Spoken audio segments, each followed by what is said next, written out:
gonna hurt the rest of my life.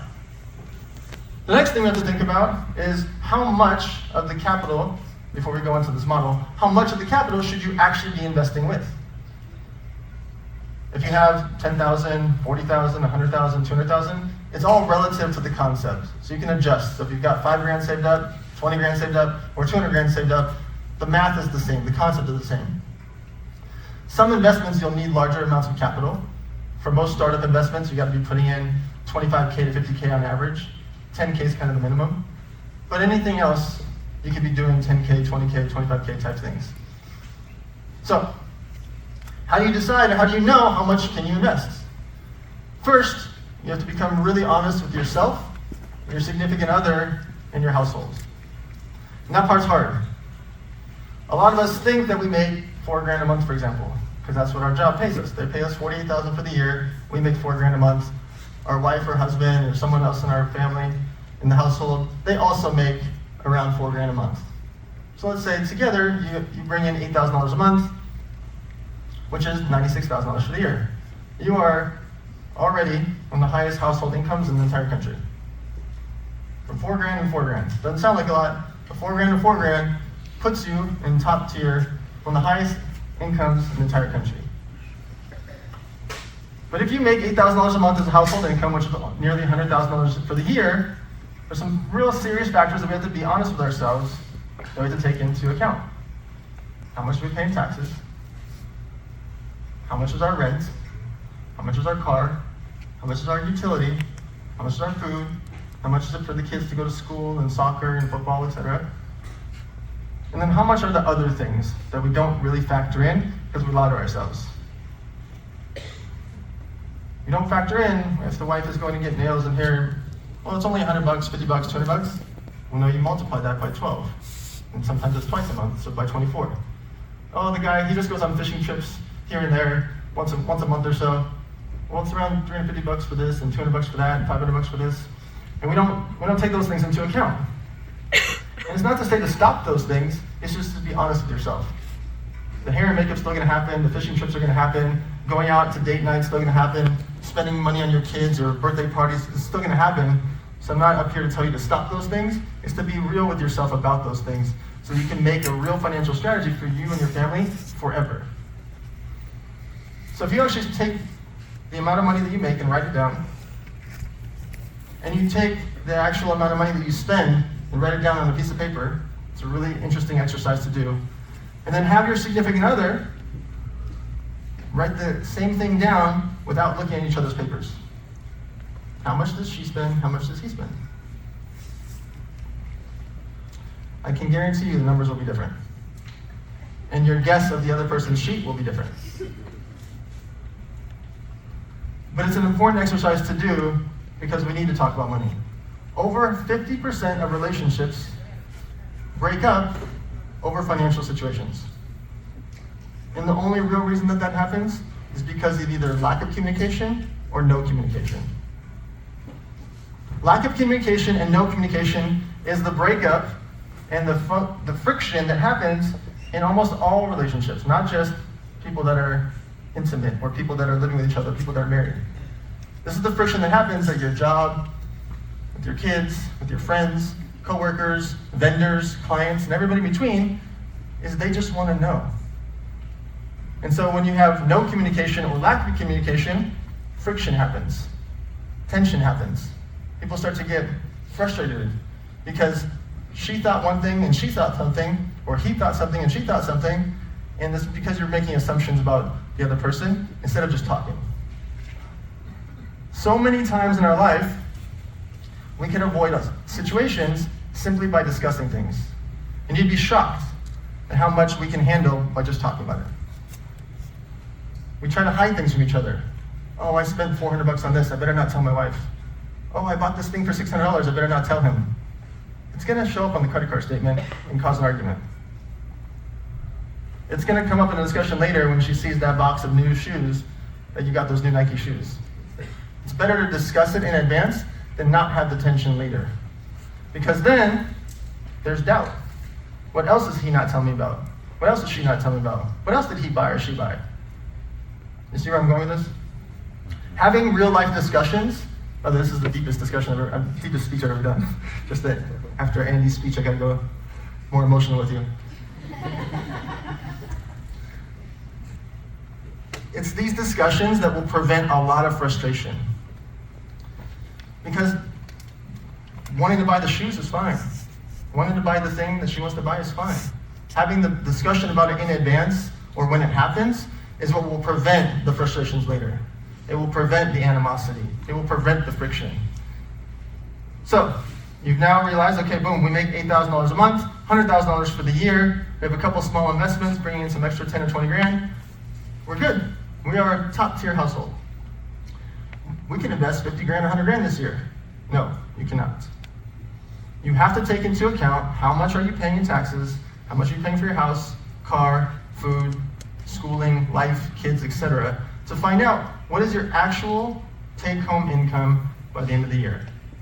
So let's say out of 100,000, on average, your actual net profit at the end of the year, if you pay everything, will be around $20,000, which is fine. All your bills are covered. Everything is clear. You don't have any big debt built up, and you've got net $20,000 for the year. From that amount, this is not the amount that you can invest yet, because you have to have some years saved up.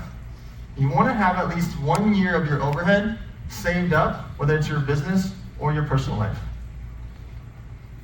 You do not need anything more than 2 years saved up for your personal or business life, ever. And here's why. And oftentimes people say this is not financial advice. This is financial advice. The reason for it is we are battling with 9% inflation. So let's say you're like, I'm big dog. I got $1 million saved up in my Wells Fargo checking account. And you can show a screenshot. Look, I got $1 million saved up in my account. Looks cool, right? Paying $90,000 for that year in theoretical inflation is not cool. Taking that same $1 million and only having $200K in your account and investing $800,000, that's making 9% a year, that's cool. Making 9% on $800,000 is really cool. And you're not just making 9% a year, what else is happening? You're saving it too, because you're not paying 9% in inflation. So what's important is to first figure out how much you have saved up. Try to get to that goal of having more than 1 year to cover your overhead. And then once you've hit that goal, that benchmark, what happens is things can get interesting. Because now you can start planting seeds to build generational wealth. There are investments that you can make that can set you up forever and your kids and your kids' kids' kids. And they don't have to be fancy, they don't have to be high risk, they don't have to be any of those things. What they have to do is compound and do them over and over, year after year after year. And you'd be shocked how fast time goes. Where each year you started investing 20, 30 grand, and you got a raise, then your house went up and you got an extra 50K, you got an inheritance, somebody passed away, and they got an extra 50K. Things start happening in your life, and 3 years, 4 years, 5 years goes by, and you've invested 20K here, 30K here, 50K here, 100K here, and all of a sudden, 5 years later, you're like, wow, I got $300,000, $400,000 of investments out there that have made me 9%, 12%, 15% a year. I've got $500,000 saved up. Do you remember you're the same person that was netting 20 grand a year, now has $500,000 saved up and growing? All right, so now you've got the groundwork of thinking about how much do you really have saved up, how much do you need, figure out your real true bills and overhead for the year, try to get to that goal of saving up 1 year. And now, everything above that is what we're gonna talk about. This will be the investing part. Okay. When you think about the medium risk, when you think about things that are gonna make you 10 to 30%, there's a couple of key ones. Real estate is complicated for most people. It's complicated for me, so I get around people that are really good at real estate. You live, for the most part, in Utah, which is the top 3 area in the whole country for real estate. Some of you came in from Montana, Iowa, Idaho, etc. You can invest in your local area or 1 state over. I don't ever go farther than that, because I like to see, feel, and touch my investments. I did $41 million investments with our group in the last 8 months. I've angel invested in 36 companies, And my life and my passion is investing into companies and doing my charity work. My investments and my goal is to make a lot of people really, really rich, make my friends really, really rich, to be able to raise money for charity.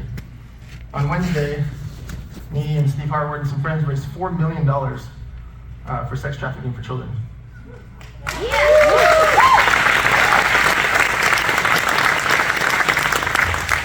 We raised $4 million in 2 hours. And the reason for it was we were walking around the room, Steve and I, we're walking around the room asking friends for $100,000 each. There was a vote with 240 people. It was like a business entrepreneur event.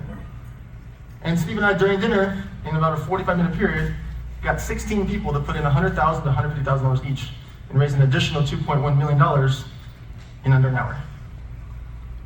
Why does that matter? We had personal brand leverage with them because we made these people money. They've been part of our masterminds. They're part of a personal brand. They're friends with a lot of people here. And so when we ask, they feel compelled to, one, help the charity, but two, know that by doing this, they now have an emotional heartstring with me and Steve.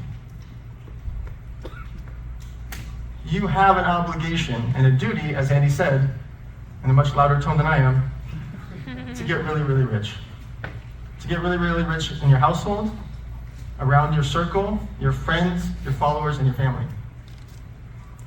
Because the only way we can truly help America is for us to become independent and not dependent on the government. It is for us to control our own households and control our own future and not need a handout from them. Out of 360 million Americans, over 100 million are getting financial aid from our government. So if 1 in 3 people are getting financial aid, they're very dependent and they listen to what daddy's telling them because they're giving them money. So it is your obligation to not just you get rich, but help your friends, family, employees, etc. get rich. Is that fair? All right, so real life, real estate. Sometimes it's hard to come up with enough money to go buy a property. You're in luck. The Muscle and Rob Bailey over here have built a group called Limitless Society that has a bunch of entrepreneurs that are actively making money and also want to invest into deals. You are surrounded in a room right now with hundreds of people that also want to invest into deals. And hopefully after my speech, you're going to be wanting to invest into either real estate, restaurants, stocks, crypto, etc., and are going to be much more apt to want to do it, hopefully is my goal, to want to be out there investing and getting really, really rich. So when you surround yourself with like-minded people, let's use a real-life example. We are here in Salt Lake City, and there is a fourplex that you found in the outskirts.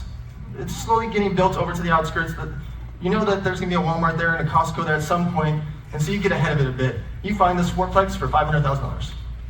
Well, for $500,000, you're going to have to come up with around 20%. So you need $100,000.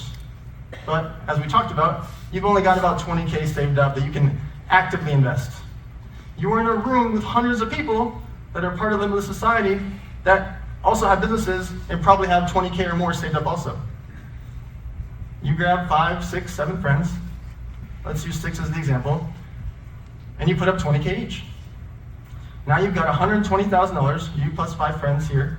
You got $120,000, $100,000 for your down payment, $20,000 to put a little bit of lipstick on the pig, right? You're gonna do a little bit of remodeling on that fourplex. Add a couple new bathrooms, add some new paint. Good, go ahead. Have a new fourplex. Now you take your rents that you had there that were $1,100 a month, and you raise them to $1,300 a month. Doesn't sound like a lot, like, what's $200 a month difference? No, it's 200 times 4. It's a fourplex. $800 a month difference is now $10,000 a year extra. All of a sudden, you've changed the value of this $500,000 fourplex to $600,000 to $700,000 by making a $200 adjustment. What does that mean for you guys? A year goes by, you're back here at the next event, the event's double the size, you guys, the 5 of you, have $600,000-ish fourplex. You have a choice to make. You can either refinance it, take the original 100K out, you can have some more value if you want to take even more out, and you can go do it again, or you can stop. Hopefully, you were making money from your normal job, your normal income, etc. for the year, and you don't take the money back. The reason I'm a really good investor is I never sell.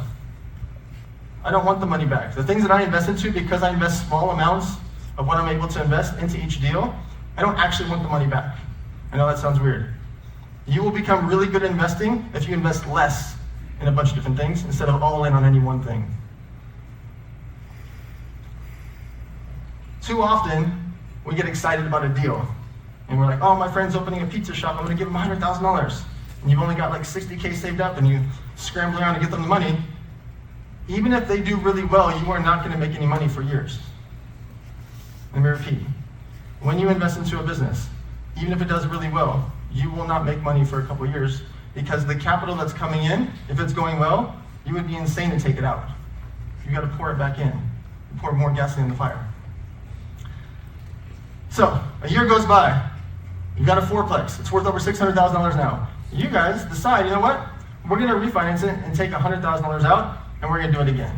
We're gonna buy another fourplex, very similar, $500,000, put $100K down, $20,000 to make it look a little bit better. Now you've got two. What's great is 2 years goes by, and you can actually take out all $200K in the next one, as you made that value go up too. And now you could do 2 on year 3. And on year 4, you all of a sudden can do 3, 4, and 5.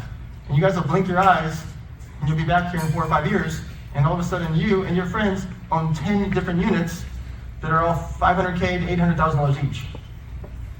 Just from you putting in 20K here, 20K there, you've now built up in a $5 to $8 million real estate portfolio with some friends. And it's really low risk because you're buying into things that are not. I didn't go buy some $1.9 million single house and then hope for the market.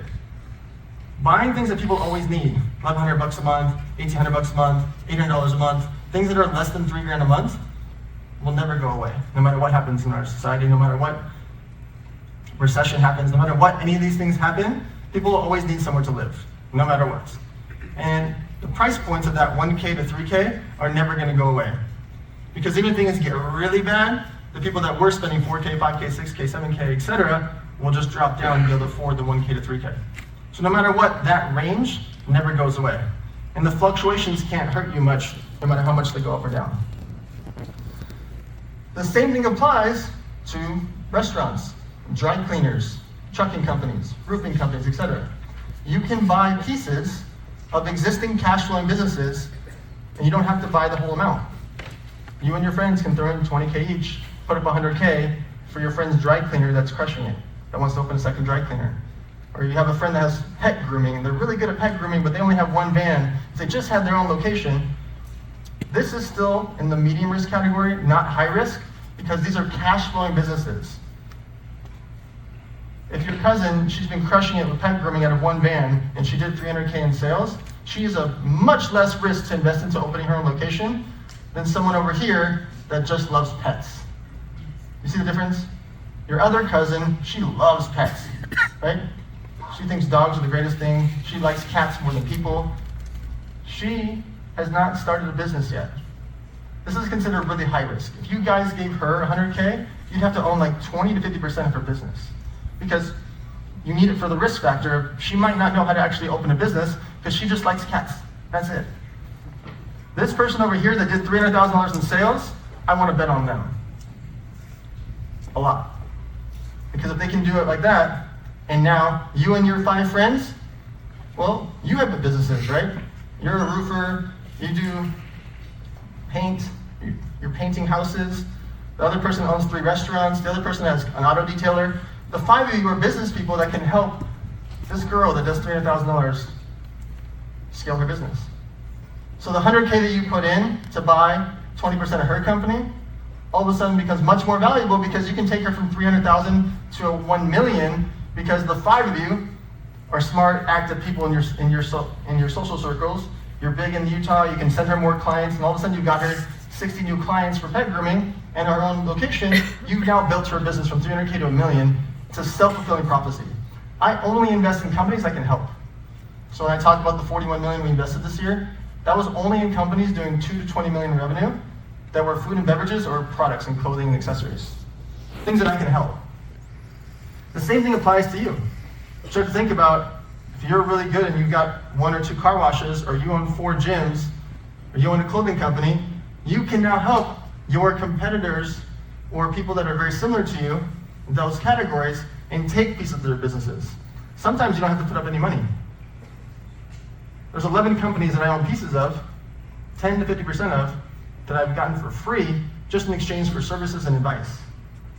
You can do that too if you get really good at one thing. If you're really good at real estate, or really good at fitness, or really good at beauty and makeup, or really good at having restaurants, you can take pieces of similar companies or competitors to help them scale. This doesn't take capital. This takes social capital, human capital. You build that by building real businesses, by being you, by getting really good at that one thing. So if you're really good at clothing and you built your clothing brand to do $2 million in sales, you can go to other clothing brands and take pieces without money and get equity in that company. Next, restaurants.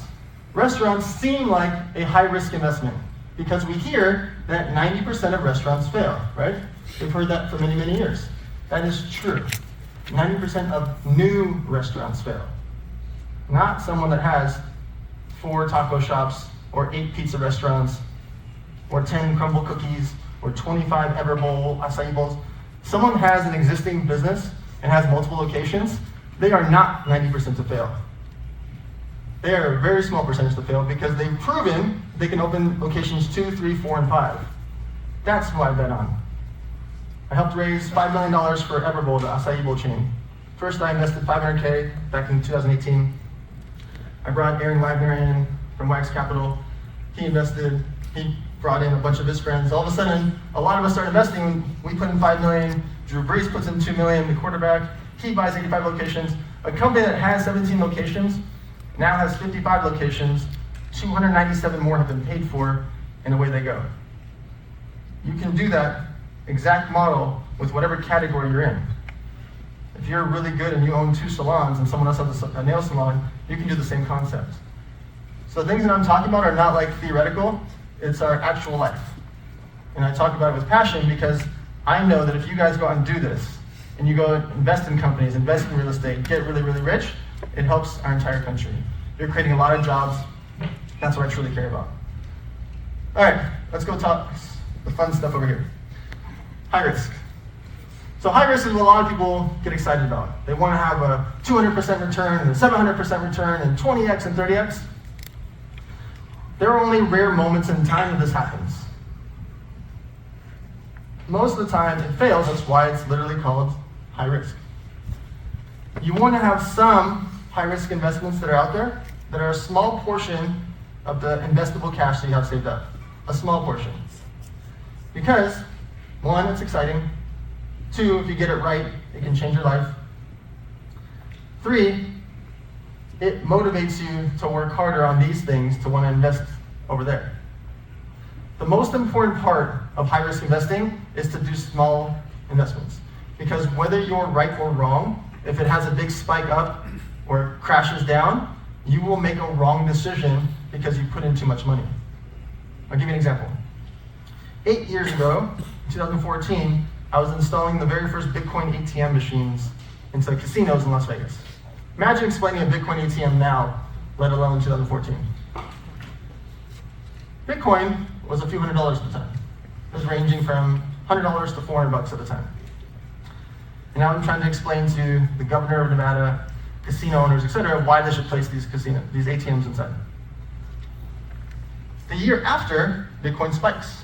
The year after, it goes crazy, right? It goes to 3,000, 6,000, starts to go parabolic. I wanted to make a lot of emotional decisions because I had too much invested. 2017 rolls around. I learned my lesson because I was through all this volatility of Bitcoin going up and down in huge waves.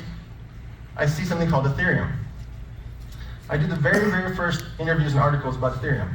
It was $19. It was actually $11 when I did it, but $19 when I did the interviews. Started talking to Inc., Forbes, everybody. I'm like, hey, Ethereum is so interesting because over 110 Fortune 500 companies are using Ethereum in the back end of their company. I do these interviews and it goes from 19 to 40 to 200 to $222, like that. I made emotional decisions because going from 19 to $222 is 11x. It was too much. it's now worth thousands. $1,000 to $1,200. That is a 600 or 700x what it was originally. You are going to make bad decisions when you have volatility up or down if you have too much involved. And so I've learned from real life situations to invest way less, and I've watched people do the same thing. I've watched so many people tell stories about the Bitcoin they invested into, the startup company they invested into, their friend that told them about this great deal and they put in too much money and they sold too early. Ed Milet told a story about a friend of his investing into Amazon $100,000, and then his other friend put in $100,000. In a week afterwards, that one friend asked for the 100K back because it was too much to him. The friend that put in 100K and left it in is now worth $750 million. The original guy, if he would have just put in 25K or 50K and it was an affordable amount, would be worth hundreds of millions of dollars. It's because he invested too much money into the deal. So as you hear the different things I talk about, from real estate, restaurants, startup investing, etc., and crypto, investing smaller amounts is what will help you make much better decisions because you're not going to have to sell whether it goes up or down. And the last thing to consider is compounding. As you're doing these investments, 20K this year, 10K next year, 50K this year, and things start getting better, and boom, you have some big exit, or your real estate does really well. Compounding is what happens when you start to get in income consistently. That's just recurring income. That's going to be your real estate type investments or your restaurant type investments, where you're getting monthly checks or quarterly checks. And when you can get that compounding, when you can start to get your recurring investments to hit an amount that covers your overhead, life gets really interesting. There's a lot of business owners in this room right now. I saw you guys raise your hands earlier. More than half the room owns a business or is an executive of a business. It will make your job much more exciting if you know that by you crushing it at work, that you're going to get to go then buy another fourplex, or buy another piece of an Everbowl acai place, or another piece of a Mexican restaurant, or another piece of cryptocurrency, or another piece of your friend's startup company. It will make your job more exciting. That's what I do. Every single dollar I make from the social media agency goes into angel investing. Every single time I have an exit, it goes back into angel investing. Every single dollar. Because I set aside money that just covers my overhead so that anything I make can just be completely focused on investing. That number's all relative. So if you know your overhead is $3,000 a month, $6,000 a month, $10,000 a month, whatever that number is, once you get to a point where your rental income or your restaurant income is covering your main overhead, you can start to make really, really good decisions about investing. And on year 2, 3, 4, and 5, as it's compounding, and you start to cover 50% more than you need in your overhead, 100% more, so let's say it's $6,000 a month, you start making $12,000 a month, $15,000 a month, $18,000 a month, coming in from real estate, or coming in from restaurants, or coming in from your investments. Now you can become really focused on investing and taking safer bets, because you know that no matter what happens, you know that your overhead is covered because you've now owned 4 fourplexes with 5 of your friends here. You know you own a piece of 3 restaurants with 5 of your friends here. You know you own a piece of a dry cleaner, or a roofer, or a cleaning company. The goal of when I speak about this is for you to pick and choose what feels right for you. Restaurants, real estate, stock market.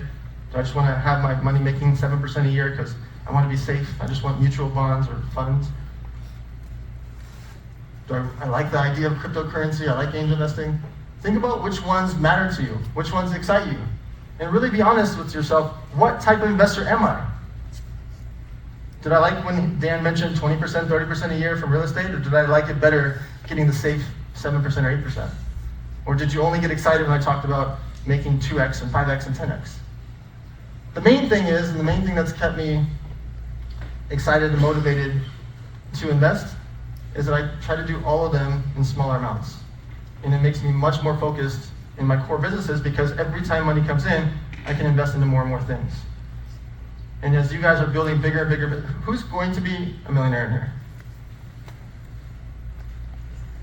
When that happens, some of it's already obviously happened, when that happens, you are going to have to invest that money for a lot of reasons. One, As your business starts to have too much capital, you put yourself at risk of taking it too easy. I never overcapitalized any company I invested into, and I never let any of my friends have too much capital in their business. Because what happens is, it's easy. You're not worried about anything. I want to be worried about things. I want my sales reps to have to go to the convention and sell hard. I don't want them to be like, oh yeah, we got $9 million in the bank. I can take it easy this convention. No, we've got 12 months in the bank and that's it. If you guys don't sell, you don't eat. If you guys don't sell, I don't know what's gonna happen next year. When really, we took the other $8 million extra and we invested into our competitors' companies, into real estate. We took that capital and invested into expanding to a new warehouse. Constantly putting that capital out will keep you hungry within your company. People have a very weird goal of getting these big inflated bank accounts. I will never, ever, ever, ever, ever, ever have millions and millions of dollars in bank accounts. Ever. Never. Because one, I don't want to be comfortable. I want to be in action all the time. Two, I hate inflation, and I hate the concept of it, and it's going to get worse. Three, I like making money on my money. I like making 25K investments the same way I like making $2 million investments. I like all of them the same. I have the same emotional excitement. The video I'm posting on Monday is about a 50K investment I made that I'm probably not going to make any money on for years. But it's a passion because the girl I invested into helps teach children. And she's expanding the business great. There's no way she's going to exit for years. I'm just as excited, you can see a little bit of the excitement, talking about a 50K investment compared to putting in millions of dollars into Everbull. I have the same exact emotion to it. Even a little bit more excited over here. So as you guys are out there making money, and you guys showed me almost everybody in the room said they're going to be a millionaire, you are going to have to invest that money. If you don't invest that money, you will be losing money on your money. You will be not making the money that you could be making. And then people have this huge, intense fear and nervousness that investing is risky. You do not have to do these high-risk investments. If you do a small amount, a small percentage. You want what's called exposure. You want some exposure to understand it. You might think, I hate Bitcoin or I don't like Ethereum. You don't have to like it. Buy a little bit of it, just to practice. Buy $100, buy $200 just so you have it in case it keeps going up and up over the course of time. It's up from the story I was telling you about 2014, it's up 500 times since then. So when you just think about those things, you don't have to like something. You don't have to like Facebook. You still should be posting about your business on Facebook. You don't have to like it, you don't have to scroll through it, you still have to use it. You don't have to like certain things in our society, but still use it for yourself. Use it for your business and use it for your family. There's a lot of things that are out there in this world that we take for granted. All of the social media platforms, Facebook, Instagram, LinkedIn, TikTok, YouTube, etc., these main half a dozen platforms are free, free, free, free, free, and free. And by just posting about your businesses and posting about your personal brands and posting about the things that you're up to, you can gain investors, business partners, clients, vendors. All these things can happen by just showcasing your real life business. You don't have to scroll through social media. You can use it as media. There's a big difference. If you don't want to be social on it, you don't have to. But you do need to use it for the media element of it. So if you have a clothing line, or you have a restaurant, or you have a dry cleaner, you are a real estate agent, you are an insurance agent, etc., you have to be posting on there to get that business in. It is your duty, besides investing, to grow your business. And oftentimes we get complacent about it. So the last thing I'll talk about is what I call the 3-3-3 concept. If you can make 3 phone calls a day that are involving sales, asking people to either buy from you or refer you someone. If you can do 3 text messages a day, offering to a business person, what do they need? How can I help you in your business?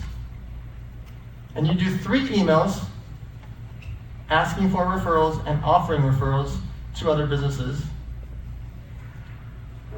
At the end of the year, you will have contacted 3,000 plus people. Doesn't sound like a lot, right? Three a day. Who could do 3 text messages a day? By doing something so simple as 3 texts, 3 emails, and 3 phone calls, you've now got over 3,000 people thinking about you, thinking about your business. So that when they're in the moment and someone asks about an insurance agent, oh, I think of that. They ask about a fitness trainer, boom, they think of you. That's called top-of-mind awareness. You create top-of-mind awareness by offering to help them or asking them for help. And people are like, I don't want to ask for help. People get emotionally attached to the people that they serve. So oftentimes people think that they don't want to ask for help, or they don't want to ask for, don't ask for a handout. I'm not saying ask for charity. Ask for business help, or ask for advice, or ask for a referral. What happens is they now feel emotionally inclined to you that they helped you. If they didn't help you, you also have a different type of grounding point. Now they feel like they owe you. Vice versa, you're going to be doing that to people, asking what they need. What can I help you with? Referrals, sales, etc. And by doing that, same thing. If you help them, there's an emotional attachment between you two. They will always remember if you brought them a client, a sale, a referral, an investor, a partner. You help them post on social media about their new product, etc. And if you don't have to help them, or they say, no, thank you, thanks for the offer, I appreciate it, you still have that emotional brownie points. You still have that cookie, right? You still have that thing that happened that you offered to them, when very, very, very few people in the world do that. And so by taking this simple step of 3 texts, 3 emails, 3 phone calls per day, you will contact thousands of people and create an emotional attachment that leads to top-of-mind awareness. So after everything that you heard today, I just ask for one thing. Pick something and take an action. Go through your life, figure out what the actual financials are, talk to your significant other, talk to the family, talk to the household, talk to the roommates, and really talk about money. And figuring out what is our overhead, how much are we bringing in, and really have those heart-to-heart discussions and go over everything in your world. And then once you've saved up over a year, taking that extra capital and making that first step. $1,000 investment, 5K, 10K, 25K, the number's all relative. Making that first step to invest into something. Setting up a Coinbase account or a Robinhood account to buy stock. Setting up these accounts are all free. But learning about things and researching them and taking those actions and talking about money, you can really truly help our country from the inside out. My name is Dan Fleischman. Thank you guys.